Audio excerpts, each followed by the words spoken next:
il se raconte l'invention de la panenka, parce que c'est un geste dont on parle maintenant tout le temps, mais la plupart des jeunes ne savent pas d'où ça vient, ils savent même pas qui était Panenka.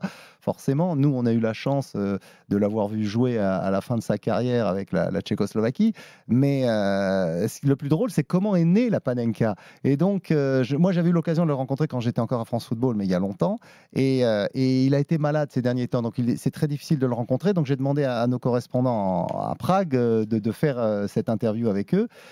Et comme ils les connaissent bien, c'est des gens avec qui ils sont en totale confiance. Et donc, ils ont raconté comment ça s'était passé. Et en fait, Victor, qui était le capitaine, enfin, c'était pas le capitaine, mais c'était le vice-capitaine de la sélection tchécoslovaque et le gardien et un ancien, lui, il voulait pas que Panenka tente ce geste fou. Et en plus, ils étaient en chambre ensemble à Belgrade lors de cet Euro 76. Et donc, Panenka lui a fait un clin d'œil en lui disant: tu vas voir ce que je vais faire. Et Victor lui dit: je veux pas que tu le fasses. Et il l'a quand même fait. Et il marque donc ce penalty qui est resté dans l'histoire.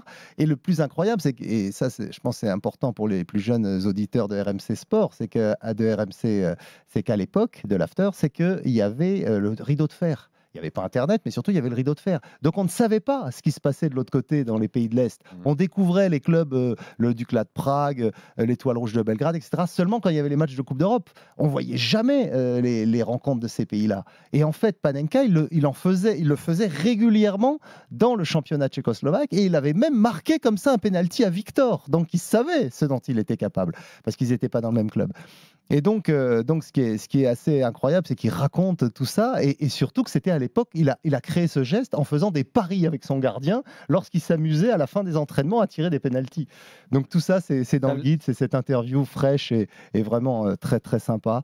En espérant que Panenka pourra être présent, parce qu'il a été malade, je crois que ça va mieux maintenant, et qu'il pourra être présent pour donner le coup d'envoi d'un des matchs de l'Euro, parce que c'est quand même un personnage hautement symbolique de la compétition.